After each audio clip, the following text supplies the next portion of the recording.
E a luta principal será entre Sérgio Pérez e Brandon Moreno. Você não pode perder, vai ser um lutaço também.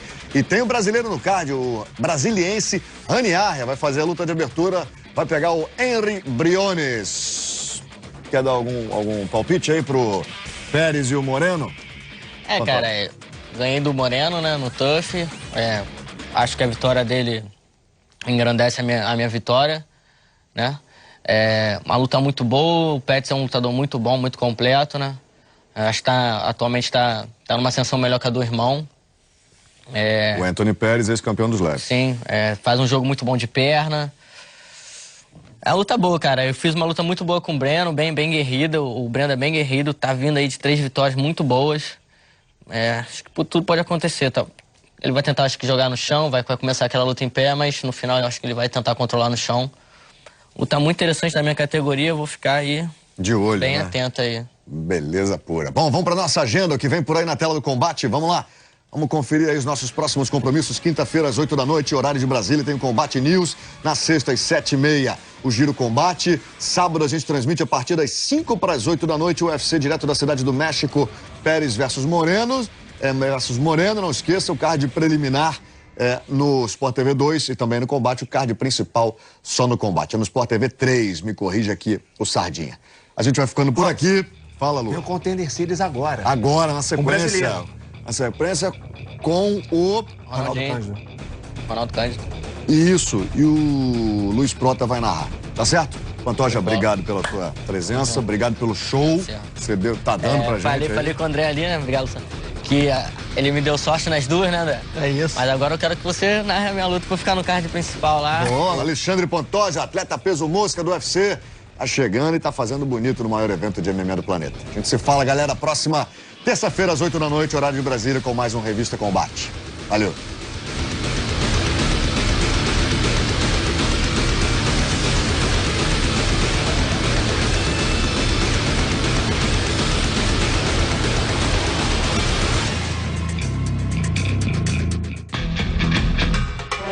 UFC 2017. Apoio Serpa Prime, para quem exige o melhor.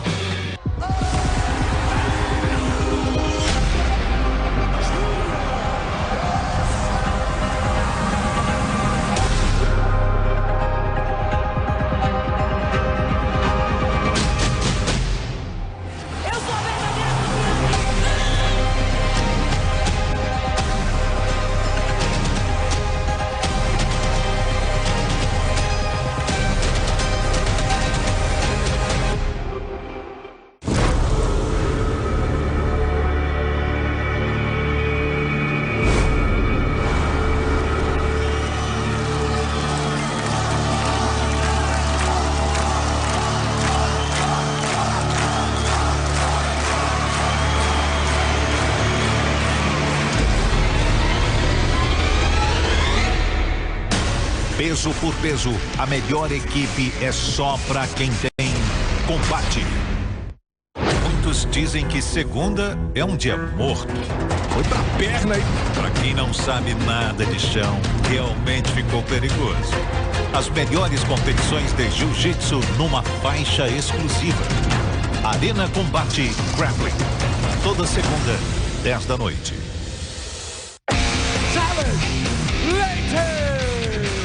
Combate, pronto pra luta. O mundo da luta gira muito rápido. Um golpe bem encaixado muda os rumos do UFC. Análises e bastidores exclusivos do maior evento de MMA do mundo. UFC Now. Toda quinta, 9 da noite.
que o jiu-jitsu surgiu na Índia e passou pela China antes de chegar ao Japão. Ninguém sabe ao certo, mas todo mundo sabe que foi lá que essa arte marcial se desenvolveu e ganhou importância estratégica para o Império. No Japão feudal, era crime ensinar as técnicas da arte suave para estrangeiros, e quem fazia isso era punido com a pena de morte. Um pouco mais tarde, quando apareceu a pólvora e com ela outras maneiras de acabar com o inimigo, sem entrar em combate corporal, o jiu-jitsu já não precisava mais ser um segredo tão bem guardado. Foi no começo do século passado que alguns dos melhores alunos do mestre Jigoro Kano deixaram o Japão, levando para outros continentes os segredos aprendidos com ele.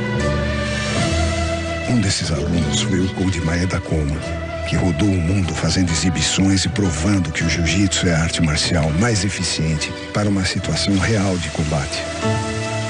Koji Koma aprendeu a usar a força do oponente a seu favor, e com suas técnicas de chão, ninguém era capaz de vencê-lo.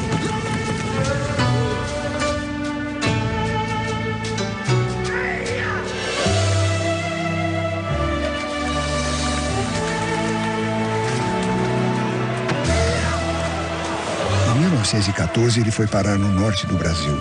Lá, Koji Koma conheceu Gastão Gracie, que o ajudou a se estabelecer na cidade. Em agradecimento, ele se ofereceu a ensinar jiu-jitsu para seu filho mais velho, Carlos, que viria a ensinar aos irmãos George, Osvaldo, Gastão e o caçula e franzino, Hélio Gracie. Ninguém ainda sabia, mas a família Gracie levaria o jiu-jitsu para um outro nível. E foi no Rio de Janeiro que isso aconteceu. Assim como Koji Koma, Hélio Gracie se destacou, fazendo dezenas de combates oficiais no Brasil e também desafiou quem se dispusesse a tentar a sorte contra a técnica que ele aprendeu e aperfeiçoou. Foram muitas lutas, mas numa era pré-internet, o jiu-jitsu continuava um segredo para o resto do mundo. Agora não apenas japonês, mas brasileiro também. Foi Horion, o filho mais velho de Hélio, quem percebeu que para mudar o mundo e cumprir a profecia do mestre Jigoro Kano, ele teria que se mudar para os Estados Unidos. Foi lá que o mundo das artes marciais mudou para sempre. Isso aconteceu no dia 12 de novembro de 1993. It's hard not to be excited for Royce here. It's great. This is a big moment for him. I think Royce is actually the least excited. He doesn't seem to be smiling at all. I'm sure there was a lot on his mind the last couple of days. Championship and $50,000 from Rio de Janeiro at 158 in the first round. Royce Gracie. Royce, you just heard it right now. You are the first ever and the ultimate fighting champion. What's going through your mind right now? Dia 12 de novembro foi outro dia de treino, outro dia de trabalho. Eu sei que foi o dia que mudou tudo, mas tudo já tinha mudado quando meu pai começou. Eu fui só um veículo para mostrar a arte que ele criou.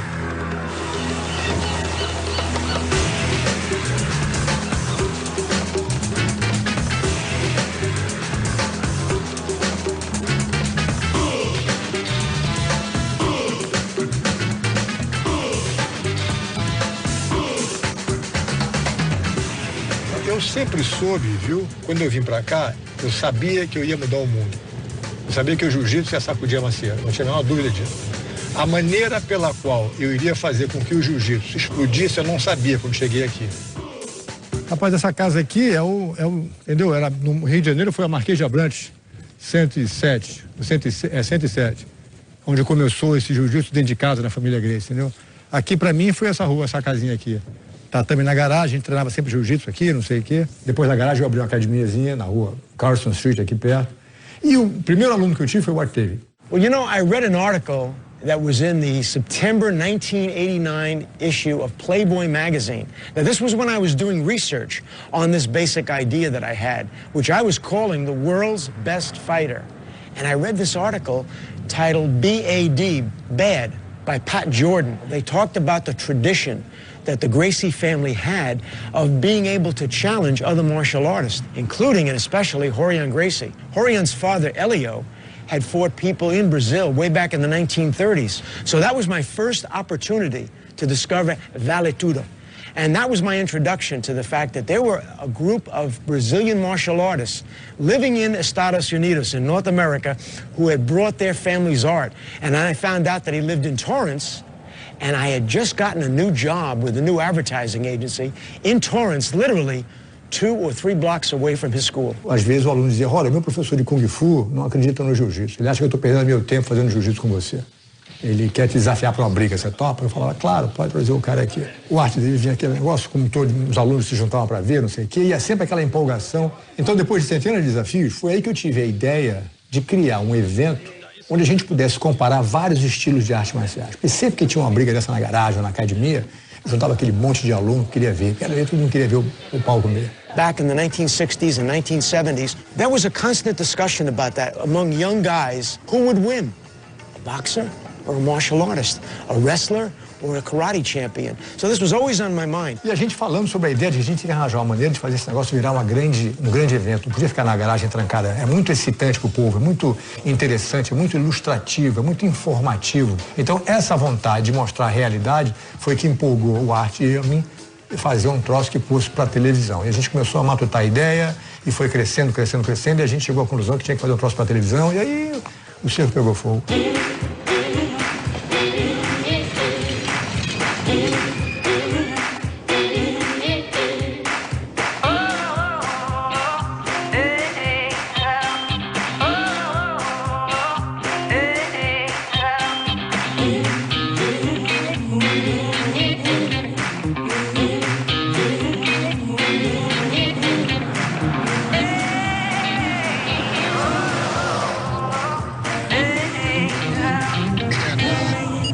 Microphones are good. We're great. This is awesome. You must have spent some money in here. No, you got a big show today, man. You got some heavy hitters coming in. It's going to be terrific. We got.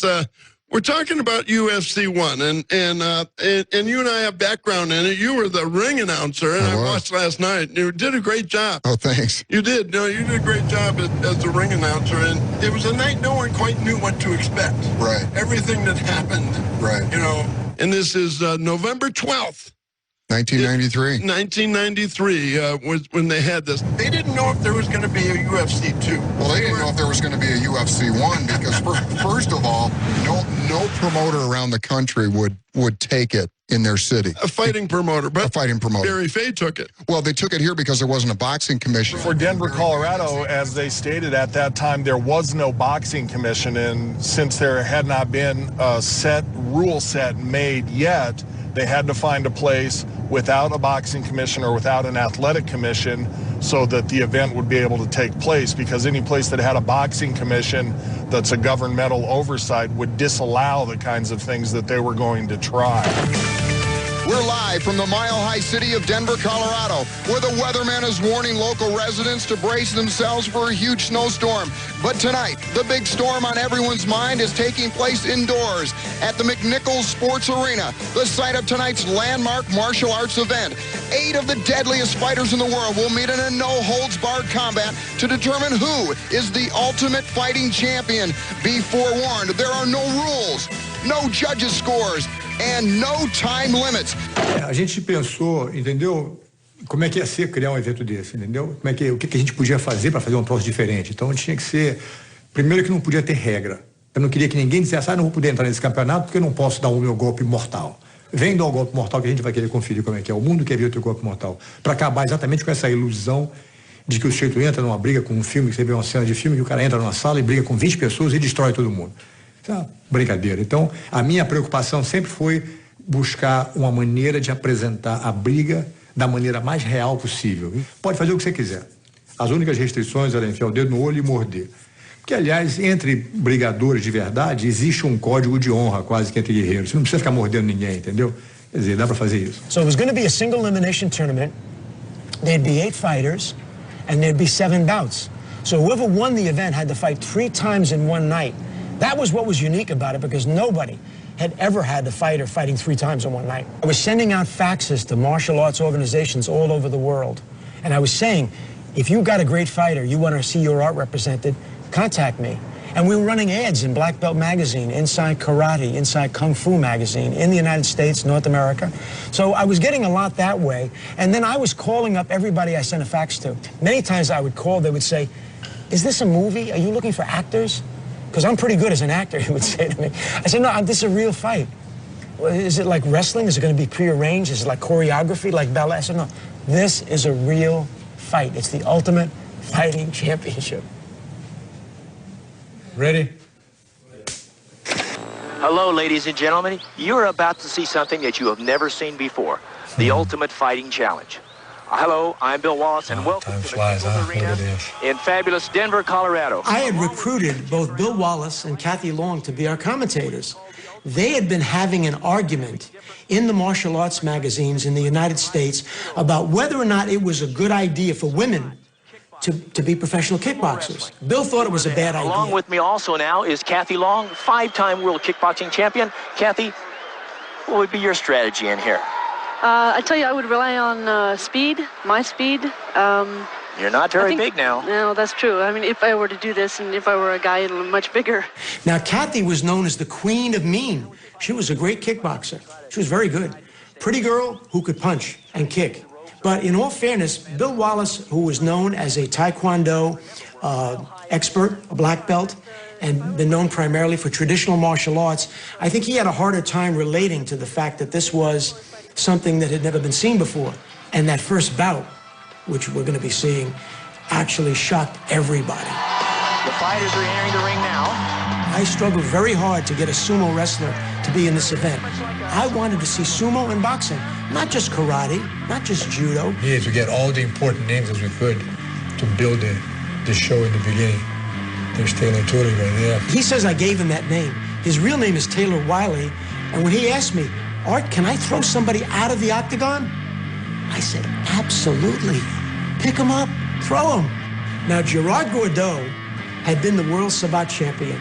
I know he worked as a bodyguard and was supposed to be a really mean, tough guy. And he lived in Holland, and he had a great reputation in Asia for being a very tough Muay Thai fighter. Tall and rangy, 6'5", 216 pounds, tattoos, and you see him saluting all four corners of the octagon, which is very traditional in Sabat in France. Now, we're going to get right down to it. Remember, ladies and gentlemen, no holds barred. Anything goes. Just no eye gouges and no biting. Everything else is okay. We're getting ready. The referee's in the center. And they go.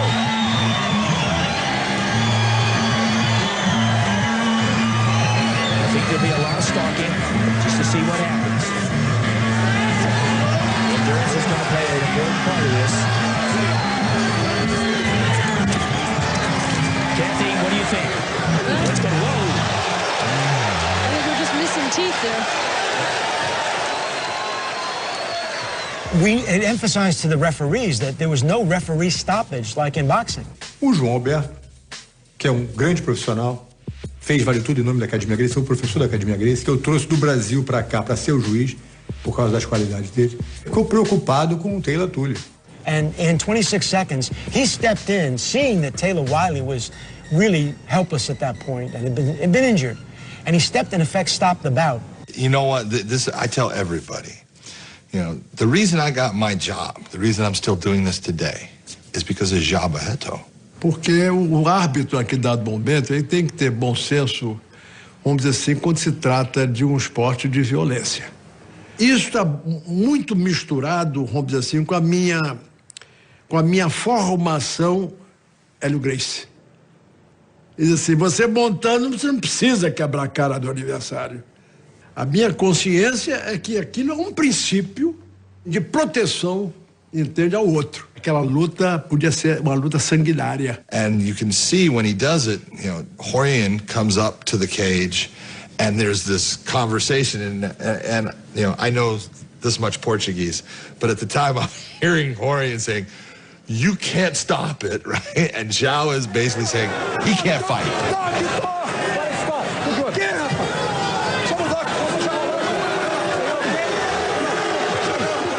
Ele ficou bravo, o Horian ficou chateado. Eu, inicialmente, falava, não para, não, deixa o pau comer, o que vai acontecer? Faz parte da briga acontecer esse tipo de coisa. Ele falou comigo e tal, compreendeu? Mas eu não... Aquilo para mim era uma coisa que estava estruturado já na minha cabeça e não tinha outra forma de fazê-lo. E faria outras vezes. Zhao was right. He couldn't fight. And because Zhao Barreto had compassion for another human being, he lost his job.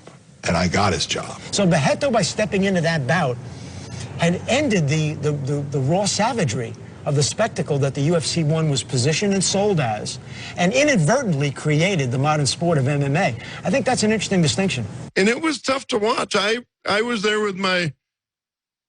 Your wife? Well, she was going to be my wife. She wasn't my wife. Not only was it your first date, it was your last date. When the sumo wrestler's face exploded, it splattered blood on my on my date's white pantsuit. Oh no! You told your wife wore white to a fighting championship. That's the last. She obviously hadn't been to one before. We immediately moved back after the very first fight. Up to the last row. UFC 1. It started here in Denver. We got participants coming up right after this. Stick around.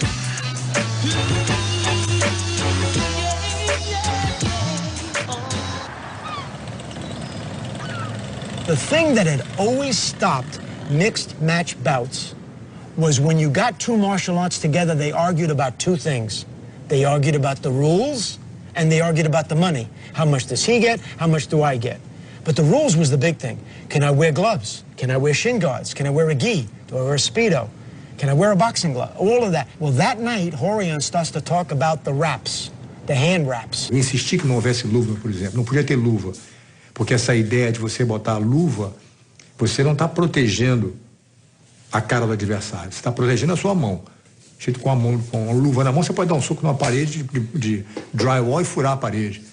Mas você dá um soco sem luva na cara de alguém, você vai machucar a mão, porque a estrutura óssea do rosto de uma pessoa é muito mais forte do que os ossos frágeis que a gente tem na mão. Então, eu queria mostrar que negócio de dar murro na cara. Eu falei, então pronto, tira as luvas de todo mundo e vai dar murro na cara. Teve uma opção de gente de mão quebrada, de dedo quebrado por causa disso.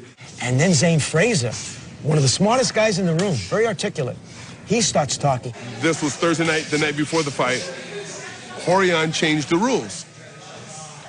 And I opposed the rule change because I says, I have a T-shirt that says there are no rules. There's a setup. It's for Rorion and his brother. He said, it's a problem. Why can't I wrap right up to here? They started arguing about a quarter an inch, half an inch. Other fighters could care less, but I had a specific strategy that we wanted to use because we knew that fighters were going to break their hands. If they put me up against a kickboxer with a bare knuckles, I'm going to break my hand.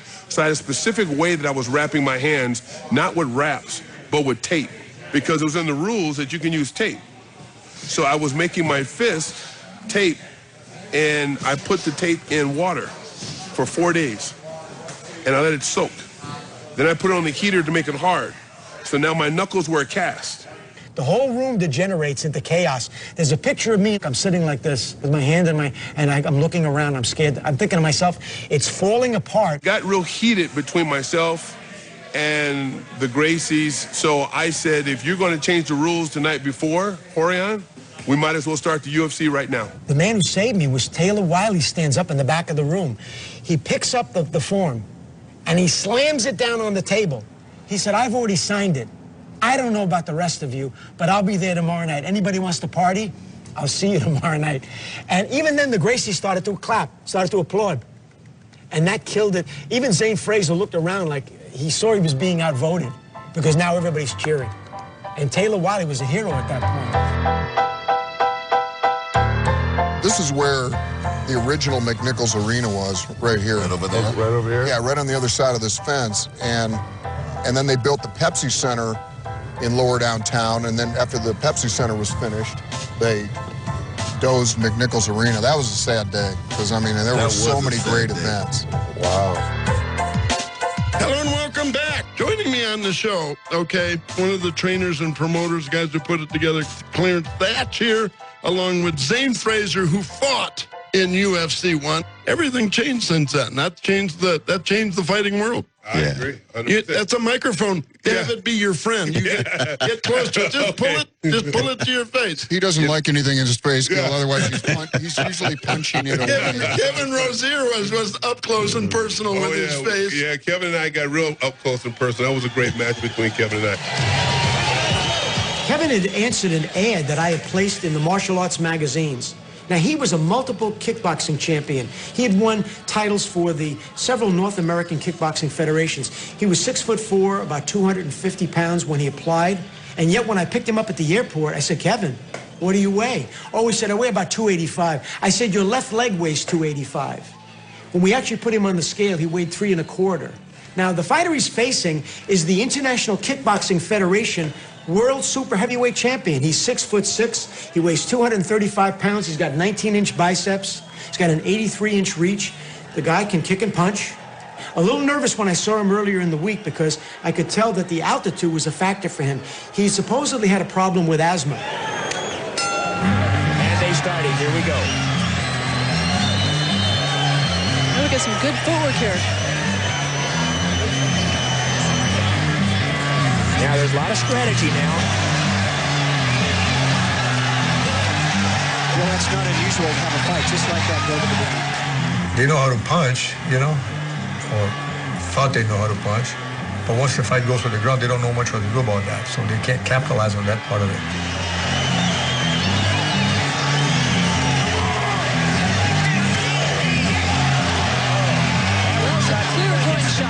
Look at him using knees, though. Now, Lezane is now starting to score a bit. He's finding his stride. Look at this.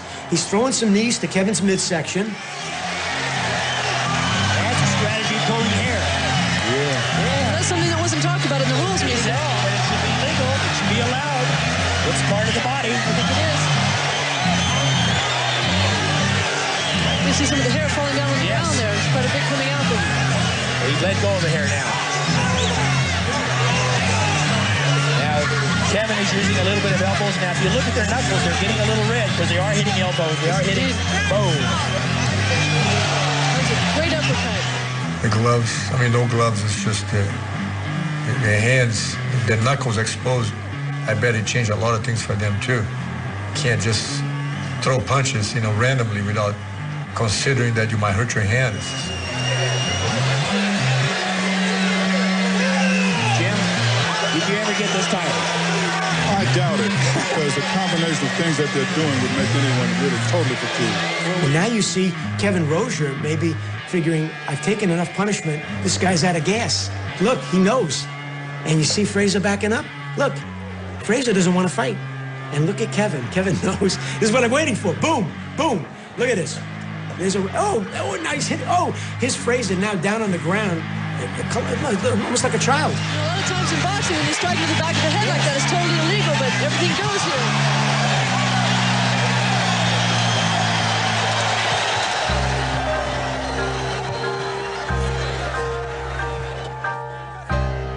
I'm showing them pictures from the fight. You didn't know how to get those. I'll show you how to find those. Yeah, I need to find those pictures.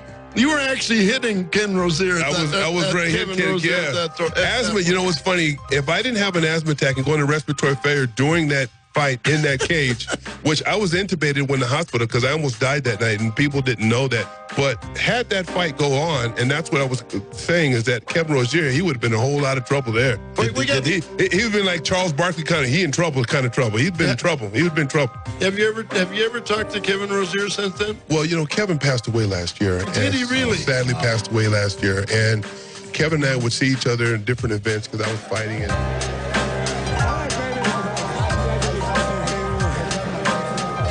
Through your mind after you got hit early on? What am I doing in retirement?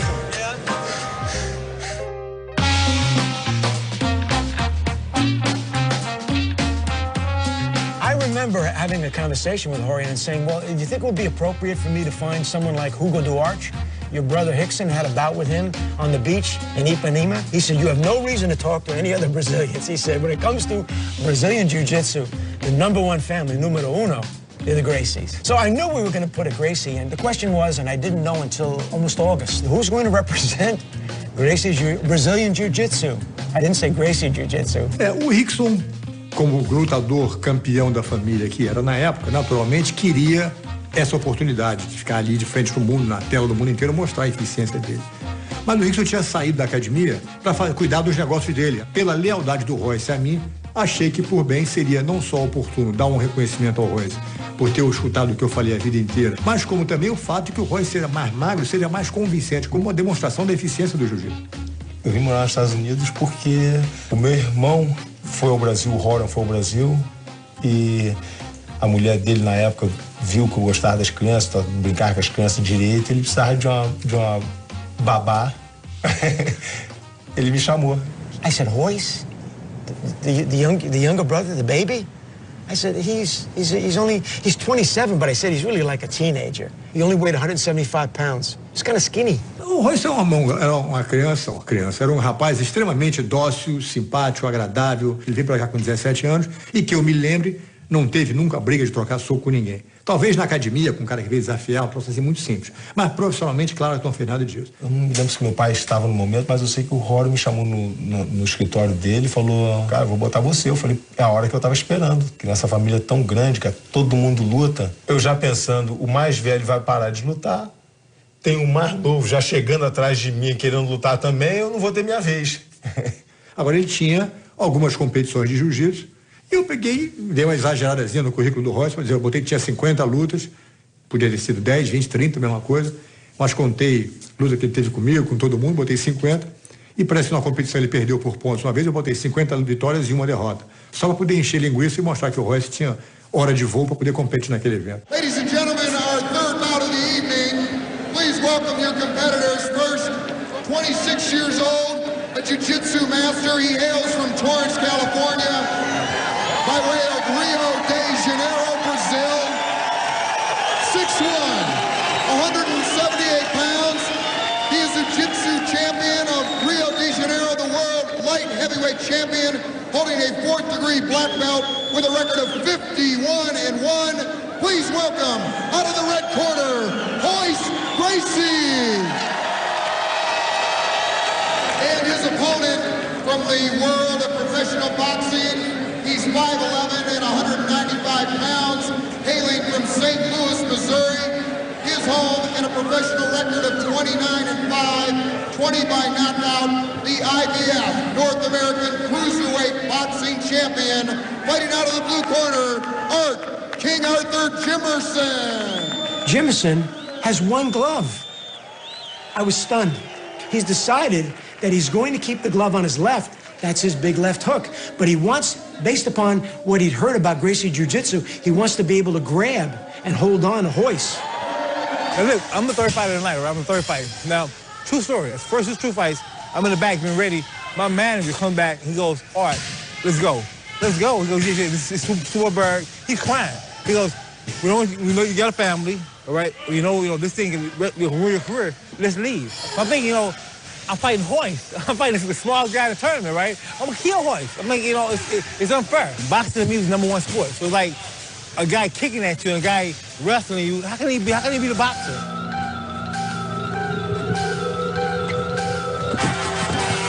Art Jameson. How you doing, sir? Ah, boy. Hope you didn't bring one glove. I did.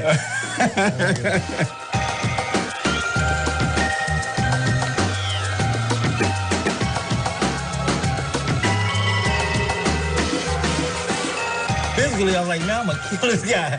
I'm gonna kill this guy, So here I am, I'm ready to go. Like I said, the whole thing was trying to figure out a fight plan against, again, never been in this position before. What can I expect? You hear things, but until it actually happens, you don't know, Yes, good. And if the man grabs him, that just gives Royce an anchor. And my first decision was to go toward him, make him go backwards. And I had him going right here. So I thought I had him right here. I figured if he give me something, I can capitalize on it, but he didn't do anything yet. So I'm coming toward him, I got him going backwards. Right there, I should have rushed him, right there. I didn't know better. So I saw the foot come up halfway. I think I right there, that threw me all the way off right there. That's the whole fight right there. The kick to my leg, I'm thinking then I got him going back a little bit more. And, I'm trying to paw at him with the jab, trying to show him something. There you go, couple moves. Fast hands. And he kept teasing me with the little flick. With the kick, yeah. Yeah, he kept teasing me. He wouldn't actually throw it, he kept teasing me like, then there you go right there. That's when I threw him up right there. I was like, oh man, I think he hit this. Then you didn't commit yourself, so I was like, okay, I gotta start to slowly inch myself in. Perfect execution. Start to move like you said, yeah, so from side to side, yep. You couldn't kick. I know one thing about you couldn't kick and not move at the same time. Getting close enough. Yeah. So right there, bam. Kick. Yeah. Throw that fake kick and shot in. This is the part where I thought somebody stole my leg. Somebody's cheating, man. Who got my leg? Who knew this? Who knew this? You know what I'm saying? I mean, I figure he only weighs but a buck 75. So I'm trying to throw you over. I'm gonna try to twist and throw you over, but you wouldn't ball. I got the hooks on you, like that. I'm gonna turn a little bit. I'm trying to protect my neck also, because I'm holding on to you. And I just felt so like a phobia came over me. I'm like, oh man, the fight I gotta breathe. I got very heavy suddenly. Yes. I'm trying to turn over. I'm trying to turn you over, but you didn't ball. I'm like, man, oh my goodness. So at this point, I had a phobia. To the point where I was like, just felt smothered. And I'm thinking, right, he can't carry me around all the ring. So this is where we capitalized on. I mean, he did great. You headbutted me a couple times too. You know that? I remember you headbutted me a couple times. You remember that? No, I wouldn't listen. Yeah, you headbutted me. I did not do that. Then you hit me with the palm of your hand. Perhaps he might think about taking that thing off right now. Take a break and take it off. Well, he just bowed out. I was like unsure because I didn't have a choke or anything. I was like, ref, did he tap? Because I don't have a choke. I was so upset because, like I said, I just was smothered, man. I couldn't do it, man. I don't think Art was hurt at all. I think he was just frustrated. You can't breathe. You can't breathe in there. You can't move. It's a primal instinct. There was not a punch thrown. That's right. There was not a punch thrown. Well, thanks for not hitting me. He told me in the ring, he said, thanks for not hitting me. I was like, huh? I just wanted to I couldn't get one punch off, man. You know, but again, I love Gracie Jiu-Jitsu. Awesome, man. Seriously. You guys, I cannot believe that that's shooting in, man. It's just like fake the kick. When you brought the jab up, I was under. I just felt so embarrassed, man. Because I hadn't lost in 3 years. I mean, I had won number 7 in the world of boxing. And like I said, now 30 years later, I found out you're a babysitter. I'm like, no, I'm really mad. I'm really mad. You a babysitter? I was babysitting my brother's kids, way. Man. You never fought before? No. Hoist, come on, man. My first professional fight. Punch me. Wake me up. Here, pinch me, all right? This gotta be a dream. I can't believe this. That was my first professional fight, man. And I've been fighting for all these years, and I fought 5 world champions. You walk in the ring and just do that to me. Yep. That's the beauty of jiu-jitsu. You ain't lying. You ain't lying about that. Amen to that. Wow. Well, they said he was the babysitter of the family. He was the babysitter, but also trained. Yeah, but you got to remember that family. They had 75 years. You got to remember that stuff goes back to jiu. And this is what I like to call it. It wasn't Gracie Jiu-Jitsu by itself. I call it Combat Gracie Jiu-Jitsu. It was like Shaolin Temple stuff. No, it was even further than that. We haven't seen a Shaolin Temple monk yet. Clarence Thatch here, who he's legend, has trained. You fought, but you've trained in a lot of fighters. You still train, right? I'm still training. What was your involvement in UFC 1? Well, I had a business partner, Marsha Buddy, and she helped organize it. She also was responsible for helping me get fighters in the UFC, like Frank and Ken Shamrock and Pat Smith and a couple other guys. And Pat lived here locally. Yeah, Pat was a local guy. From Denver, Colorado. 6'2". Now, Pat Smith, it took him a while for Rich Goins to announce everything about Pat Smith because he had a very long train when he came in. Rich had to announce the fact that he was 250-0 in karate championship bouts. And I actually would let that number be used because I couldn't prove whether he was or wasn't. And I figured the octagon was the crucible. If you were any good, you were going to be able to prove it by fighting. So I let them say, all right, he's 250-0. Ken Wayne Shamrock. Look at Shamrock. He looks like Mr. America. He had muscles on muscles, good-looking guy, handsome, and he had a movie star name, Ken Wayne Shamrock. How could you not like him? So too. Both fighters oddly enough look pretty dry. They haven't warmed up very much. The shoot fighter's very familiar with the ground contact, ground back, and there's a nice clinch right there, and that's probably Probably exactly where he wants him to be. Yep. That's interesting. Now you see what would be a classic Gracie guard position with the legs wrapped around the fighter. That is actually a very good defensive position. And Pat, not being familiar with ground fighting, wants to make sure that he's protecting himself by staying as close as he can. Anything else, your primary objective starts to become to get rid of that foot. That has to be pretty stressful on Ken's neck, the way Pat's holding his head. That's right, yes. That's really Ken is definitely more familiar with the grappling aspect of the fight. Can take his time and get ready for what he wants, which is position himself for a submission. Very much right there. Yeah, you want to hold it a little bit. He's trying to hold it as close as he can. Still hard to change it. There goes but they're not trying any really arm bars or chokes or anything. I think well, he's catching Pat going for a footlock here. And Pat doesn't quite know exactly what to do with his feet. He doesn't have the angle to hurt Ken anymore, so he's trying to kick, but Ken can avoid the strikes and just isolate one foot and then squeeze for the footlock. Pat has no idea what's happening at this point. And Smith had been saying in radio announcements, pain doesn't bother me. You can't hurt me. I'll work through pain. Nobody's going to stop me. Nobody's going to hurt me in this bout. But here he's now gotten a situation where his ankle is being twisted in such a way that he could lose the tendons, and it's painful. So now he's tapping out. Now he's tapping out. He realizes he can't get out and he's in pain. In fact, you're going to see him have a great deal of difficulty in standing up because he really hurt that ankle. He's in pain. Never got a clear shot at Ken. Never got a kick. Ken closed the distance right away, took him right to the ground. It was over that quick. This is a night where the grapplers were showing that in a mixed match between a striker and a grappler, 8 or 9 times out of 10, the grappler's going to win. Look at Pat tapping out. The man who was impervious to pain is now saying, I've had enough. Pat, of course, didn't like the idea because he's not expecting somebody to catch him in a footlock. He think he was going to have a fist fight, and he wasn't happy about the result at all.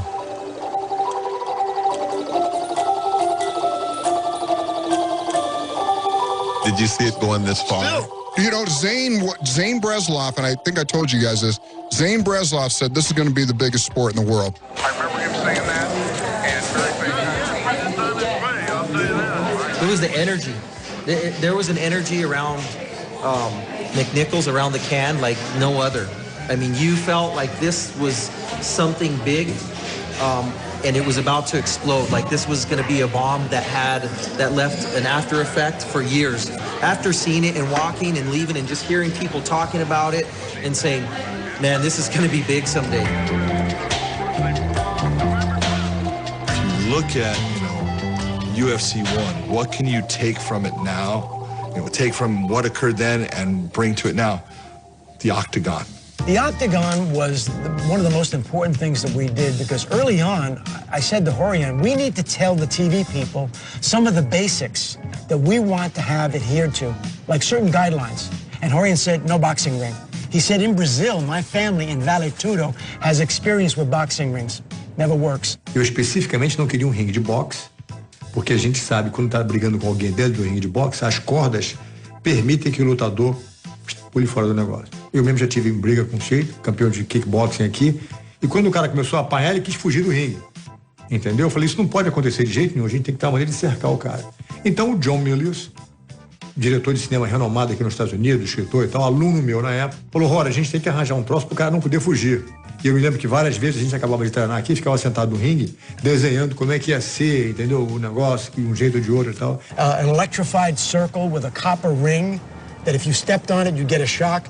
And then a student at the Gracie Academy who was a doctor, who was a cardiologist, said, if a man falls on that and he's sweating, he can get ventricular fibrillation. You can stop his heart. He said, you don't want to do that. Tanque.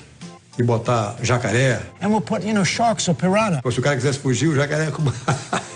And then that wasn't a good idea. What would we have had to travel with fish and with water? Trazer um tipo de uma rede que vinha de cima para baixo para cobrir o ringue, para o cara não poder fugir, que nem aquele Thunderdome, aquele filme do Mel Gibson. I even had an idea to do it as a plexiglass bowl. And then the camera people from Semaphore, their producer, Michael Pilat, said to me, you have any idea the light problems we'll have with plexiglass? E no final, a gente acabou fazendo essa tela que tem uma coberturazinha de plástico para ninguém se arranhar, mas ficou essa tela em volta que ficou perfeito.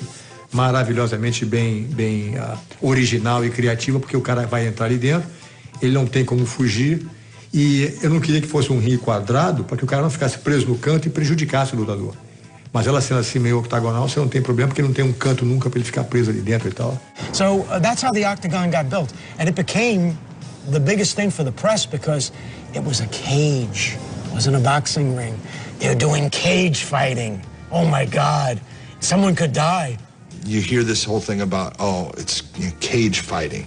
They're putting humans in a cage. It was one of the smartest things they did because it is a safe environment for the fighters to compete in. It keeps them enclosed in an area. They can't fall out of it. I mean, outside of time, you know, it's like something brutal. You know, seeing a cage and it's like some ancient, some like back in the Roman days. I loved it. You can't escape. You can't get away. You can't slip through the ropes. You know, you can't use the ropes to launch off of strikes or get away from strikes. I liked it.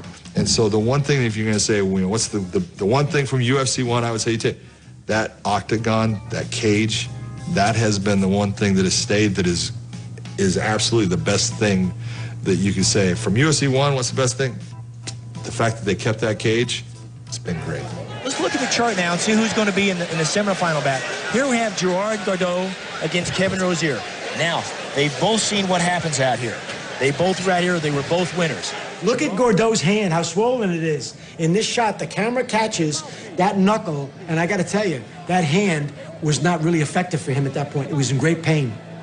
But here's Kevin thinking, I'm going to give it my best shot, and be honest with you, he can't let Gordeau do what he let Zane Frazier do and punch him a lot, because Gordeau can really hit. Gordeau can really hit and kick. He's a surgeon. So look at these two men as the referee brings them together, because now you're going to see what the audience has been waiting for all night. And here we go. It's a nice handshake before they started. It was very nice.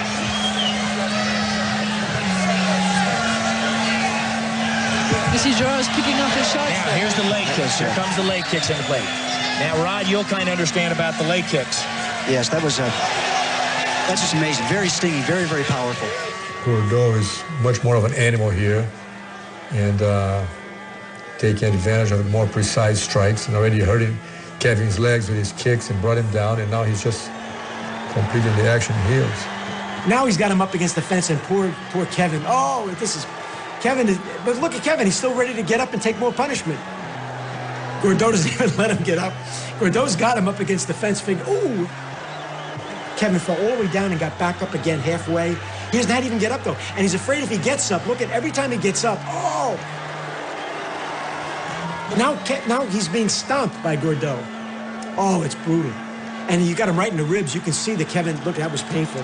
Poor Kevin. I wouldn't be surprised if those ribs were broken there. It's a pretty good stomp. Right to the ribs. I could feel the concussion all the way from here. You know, the thing about it, you got to realize about fighters is that no matter what types of cuts and things they get, they really don't want to do much about it.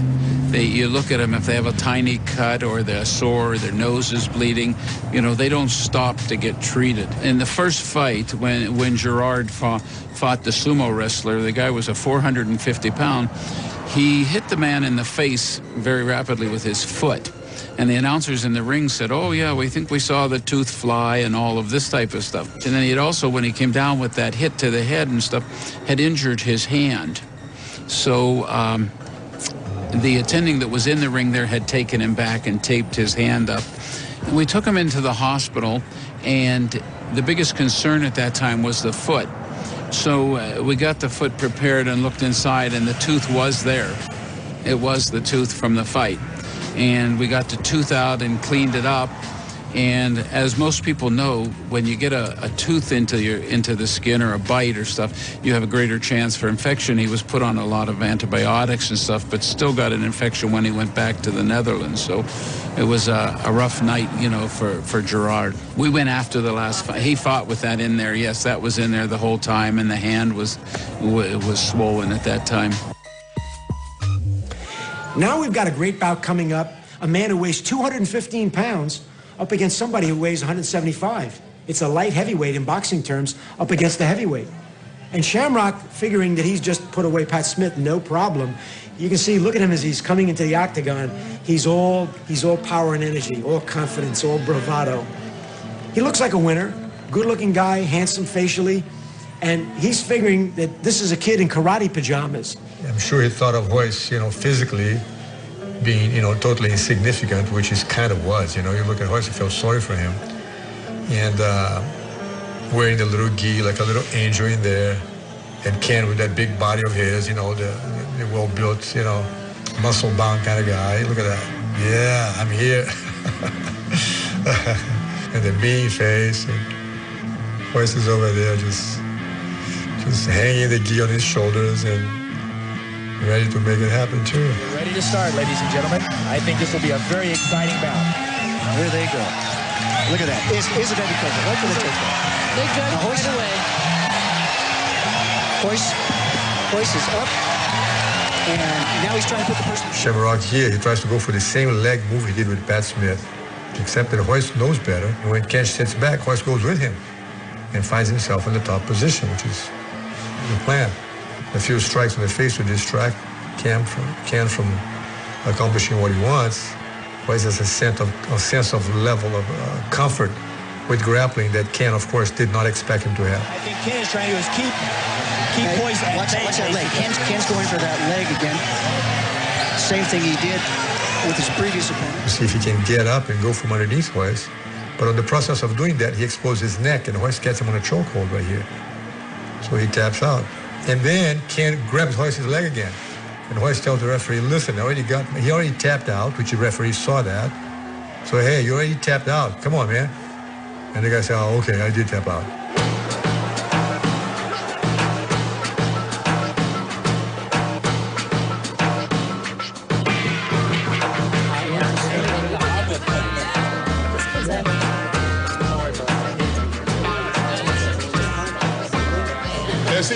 And see the difference with this choke. Here's the thing with this choke. The guys get a rear naked choke, they go. Watch how Ken chats right here. Ken choked in a way that it was a panic. See that? It's a panic. Because what happens is that there's a way to choke and there's a way to choke. Let me borrow Amy for a second. Amy, come choke me. Okay, yeah. R&C. So she chokes me, squeeze. Now, I want you to grab me and go like that. The choke, different choke, you see that? That's a panic choke. So when you see Ken jumping head, that's a panic. That means I'm going to die here pretty soon. So neat to watch the evolution of the sport, because so many people, especially sitting here at this table, we've been there since day one. And so like, oh, this is an armbar, this is a rear naked choke. And then all of a sudden you see a guy literally doing a cartwheel in order to pass guard and land in back mount. And so we just get to watch not only how the athletes are progressing in training, but how people are being more innovative in their techniques. Because you're truly getting mixed martial arts, you're getting techniques from all different disciplines, and people are just so much further ahead than they were back then, I think, in a lot of perspectives. In some ways, I think it was still realer back then. There was still, people were fighting to survive in that cage. O Geraldo Gordô, eu já sabia que era um cara mau. Tu vê que ele é um cara frio, um cara tranquilo também na luta. Não era um cara afobado, um cara frio, tranquilo, certeiro. Ladies and gentlemen, we have the final match for the Ultimate Fighting Champion. So here's Royce now. Again, you can see Royce has not taken a lot of punishment in this fight. There's no blood on his gi. He's not hurt in any way. He's facing a man, though, who is literally 12 years older, 6 inches taller, and 40 pounds heavier, but he's injured. Eu já olhei pro pé dele, já notei o pé dele estava inchado, a mão dele estava inchada. Mas isso não quer dizer que eu vou ignorar o soco dele, o chute dele. Eu já notei que não estava bom, já tá quebrado ali já. There was a great deal of respect for these two men, but there was also a certain amount of animosity too, because Gordeau was a tough guy who wasn't afraid to break the rules a little bit, and there weren't hardly any rules other than no biting and eye gouging. And now, you see, that was nice. There was a gesture of respect between both men. They touched hands. Eu não apertei a mão dele, eu só dei tapa na mão dele. Não queria pegar a vibração dele, então eu dei só toquei na mão dele e larguei. Notice how I got out of that real fast. Yeah, I noticed that, Bill. It's good stalking going on here, measuring each other up. Again, the strategy is to stay out of reach from the punches and kicks until you have a chance to close the gap like that. Exactly what I expected Royce going into the leg grab. And Gordeau is struggling, stronger and bigger than he is, to be able to avoid being taken down. Gordeau knows he doesn't want to be on the ground. Ele manteve uma base boa, empurrei ele contra a grade. Nesse momento aqui eu tentei dar umas cabeçadas ali de baixo para cima. He's doing everything possible to make sure that Royce doesn't take him to that ground. Fiquei agarrado nele. Depois que entrar em clinch, cara, não solta mais. Não soltava mais, e fiquei agarrado nele, empurrando contra a grade. Fui fazendo uma força, cara, querendo se manter em pé. Não deixava eu dobrar ele. Oh, look at this. Take it down. He stay mounted. Of course, Jacques Gordeau has no idea what's coming. Royce's main concern is to stay on top of him. That's it, to stay here. The idea in jiu-jitsu is not to fight to beat up the other guy. You fight for a good position. E a ordem do meu pai era não bate nos teus adversários. Foi quando ele mordeu meu orelha, eu falei, suspirei no ouvido dele, cara, tu tá me roubando, cara. Ele me deu uma olhada por um segundo, naquela de e daí. E meu pai tinha falado, pô, não bate nos teus adversários, se bater, bate de mão aberta. You see Royce throwing a couple of headbutts here. The referee's in the way. The Royce throwing a couple of headbutts. What Royce wants him to do is get his head up so he can slip the arm underneath and to be able to put the arm behind, be able to catch him in a choke. See him go go for the full choke. This is a major part of fighting. People do not understand that this is very strong. It's got to be a great choke. It's over. Ele quis roubar, a única coisa que não valia era morder. Quando ele mordeu, não soltei também, segurei um pouquinho extra. Aí eu falo, reclamando com o corner dele. O cara tá roubando, o cara mordeu minha orelha. Eu tava chateado ainda por causa disso. Falei, tá roubando? Ele falou, não sabia. But he said, well, nobody was seeing, nobody could see that. I said, I don't care. Ele foi querer sair, eu segurei a mão dele e puxei ele de volta.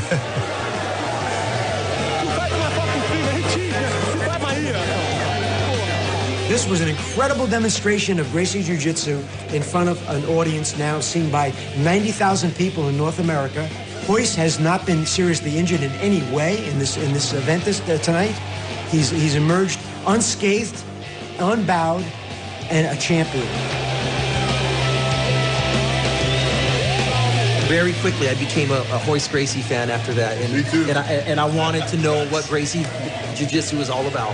Foi momento extremamente empolgante para todo mundo. O Royce ir lá ganhar, quer dizer, o papai ali do lado. Que foi uma oportunidade que eu tive de realmente coroar todo esse trabalho que ele teve, quer dizer, a homenagem que eu fiz dentro do ringue para ele ali naquele dia, dar a placa, aquele troço todo, para mim não tem preço. In my personal opinion, I think that the Gracie family had a very brilliant marketing ploy in that they created something that nobody was used to, nobody was familiar with, and they would be highlighted in it because they're so good at it. It was very smart on their part. This is why I kind of resigned the fact that I'm glad Royce won, because it wasn't the win. The win from it is not the championship or the money. The win is the knowledge that he was able to pass on through the world. We were all ignorant. We were all blind. In many ways, the most significant date in the last 2,500 years in the martial arts is November 12th.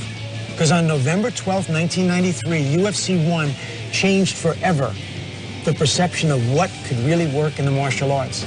The octagon was a crucible. It was a place where the wheat could be separated from the chaff, where the sheep could be separated from the goats, where the real fighters could be separated from the posers, the wannabes. Você quer que eu seja politicamente correto? São todos heróis. Só teve um campeão. Historic date for the Gracie Academy, for me, for the Gracie family, for the martial arts world, and for all of you guys who are watching the show.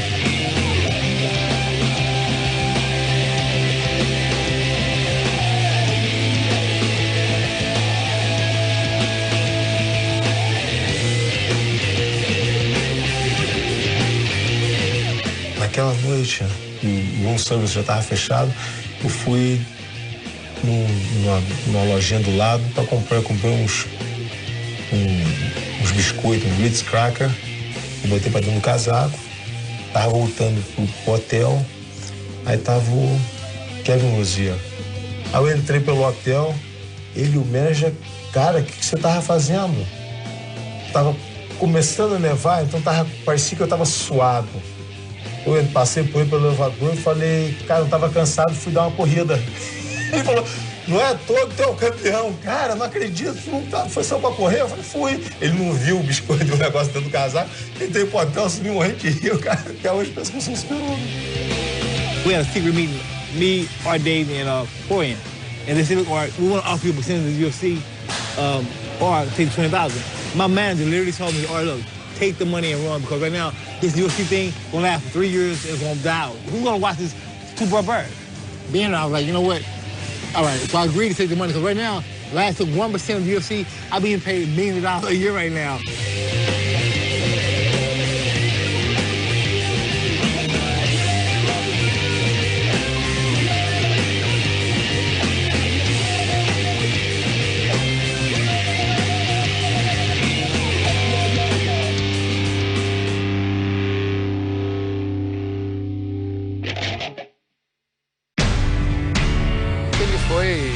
Impecável nos UFCs que ele fez, provar a eficiência do jiu-jitsu. Essa era a meta.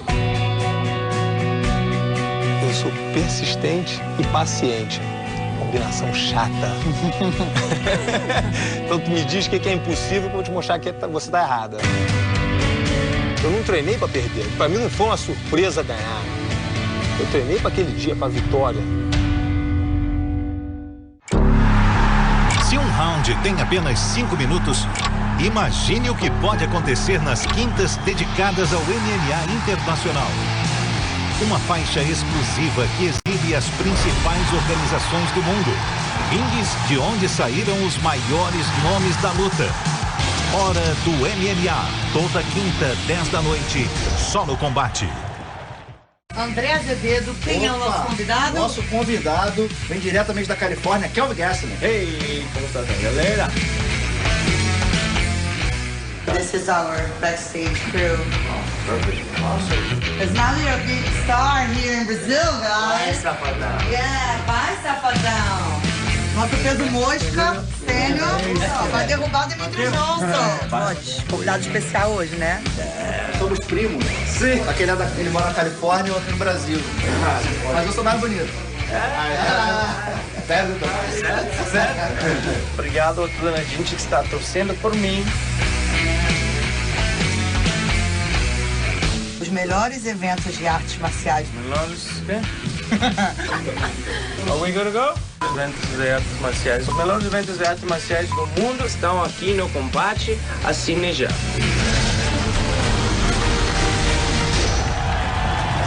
E ali não tinha dúvida, né? O cara, eu nunca vi um cara parar de se defender, o braço amolecer. E só que ali ele voltou muito rápido, né? Então não deu pra todo mundo. Meu olho tava ali no momento, eu vi o que tinha acontecido, não tinha jeito. Combate, pronto pra luta.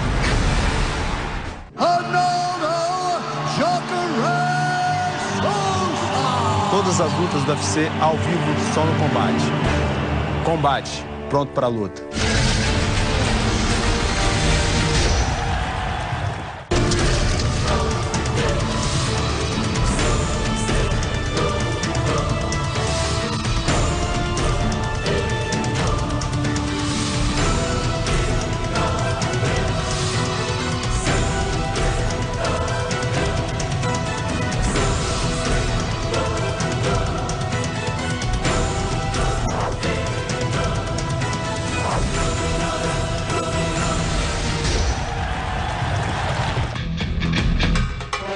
UFC 2017. Apoio Serpa Prime, para quem exige o melhor. Alguns aprendizados só vêm com o tempo. Produzindo qualidade desde 1966, nasceu uma história de amor. E dela, um presente aos amantes de cerveja. O aroma, o sabor. Uma cerveja puro malte, pensada em cada detalhe. Lúpulos importados. Os melhores maltes e técnicas europeias criaram a Serpa Prime, para quem exige o melhor. Beba com moderação. Previously on The Ultimate Fighter Redemption. The long-simmering feud between TJ and Team Alpha Male finally boiled over. I'm not talking to you, bitch. You call me a bitch one more time. TJ's fighters began the competition with 2 upsets. Team Dillashaw's last pick, Gilbert Smith, took out Team Garbrandt's #1 pick, Seth Baczynski. Vance. You know. And second to last pick, Tom Galicchio, defeated season 19 winner Eddie Gordon with a first-round submission. Tom Galicchio. Putting Team Dillashaw up 2-0. 1, 2, 3. Up next, it's former finalist Jesse Taylor of Team Dillashaw against skilled kickboxer Mehdi Baghdad of Team Garbrandt. When I look at him, I think my enemy. This is what I was supposed to do the first time, and I'm going to make the most of this second opportunity. My turn. Who will get redemption and become the next Ultimate Fighter?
I'm Mehdi Baghdad.